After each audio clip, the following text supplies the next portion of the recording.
Minsan sa isang lugar sa Maynila, marami nangyayari. Dito sa Tondo banda, Distrito 1 banda, makikita mo ang kuya na andyan lamang palagi at naglilibot-libot siya umusbo. Tatakasilong kaya tumutulong nang walang hinihingi sukle. Hindi to bulong-bulong, kilala ng iilang bagong tao na naman. Makikita mo lahat na para sa taong bayan dahil buhay kulay, nagbibigay ng tulay. Pag sumisigaw ng kuya, di naman siya tinatamlay. May asilo pornilos, bagong kuya ng Tondo. Dami niyang kapasidad kaya laging tinutodo. Lumaking nakatuwid sa buhay niya na di perpekto, pero para sa inyo handa siya maging instrumento. Makita mo palagi siya andyan na totoo. Tatak asilo kaya nasa dugo, tunay na serbisyo.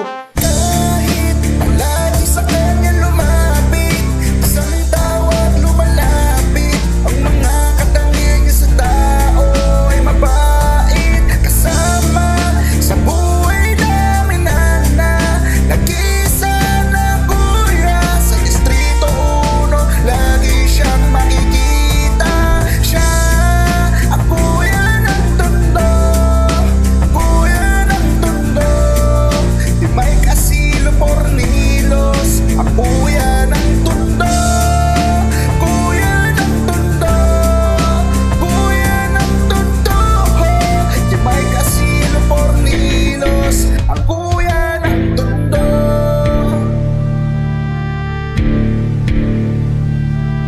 Nilusong ang pagsubok sa pangalan niya, tumawag alang-alang sa iba, tsaka na muna ang paawa. Sa tulong na gagawa, tila ba'y nagiging tama ang tunay na may kailangan ng siya pinatatamasa. Lahat ng kailangan ginagawa agad-agara, mga pagod sa sarili niya, hindi na alinlangan. Palit-palit sa hangin sa dami niyang nilalakaran, ngunit hindi naging rason, wala sa taong bayan. Pati dugo at pawis buhay niya nilalaan. Maging kuya ng Distrito 1, yun ang kanyang pakay. At darating ang panahon, buo maaasahan. Minahal at niyakap buong barangay na tirahan. Ba't ka pa nagtataka kung sino ba yung kuya nyo? Tatak asilo kaya nasa dugo, tunay na serbisyo. Ba't ka pa nagtataka kung sino ba yung kuya nyo? Tatak asilo kaya nasa dugo, tunay na serbisyo.